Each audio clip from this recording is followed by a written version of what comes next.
মান্না আঙ্কেলের মতো তো কেউ আসবে না, এটা কারো মতোই কেউ আসবে না। আরেকটা কাজী নজরুল ইসলাম হয়নি, আরেকটা রবীন্দ্রনাথ ঠাকুর হয়নি। এটা আমি বাংলাদেশের অনেক মানুষের, যারা অনেক উচ্চ পর্যায়ে আছেন, তাদের জন্য বলছি। আবারও বলছি, মাফ চেয়ে নিচ্ছি, মাফ করে দেবেন। আমি কারো মনে ব্যথা দিতে চাই না।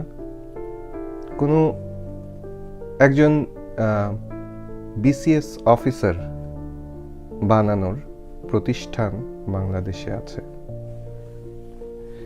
School, college, university, right? Books, BCS এর বই বিক্রি হয়, রাইট? যেটা পড়লে বিসিএস পাস করা যায় এবং একজন অফিসার হওয়া যায়, রাইট?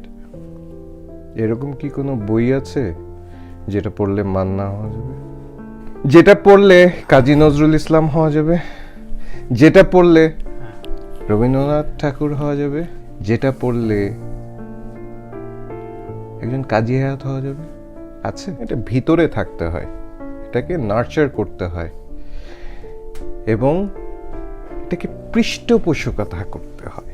যেটা মেইন, যেটা বলার উদ্দেশ্য আমার, সেটা হচ্ছে কি, এটাকে লালন পালন করতে হয়। দেশের সরকার, দেশের অন্যান্য নেতৃবৃন্দরা যারা আছেন, তারা যদি এটা করেন, তাহলে ওই ৮৬ জন মানুষ বাংলাদেশ থেকে আমেরিকা আসতো না।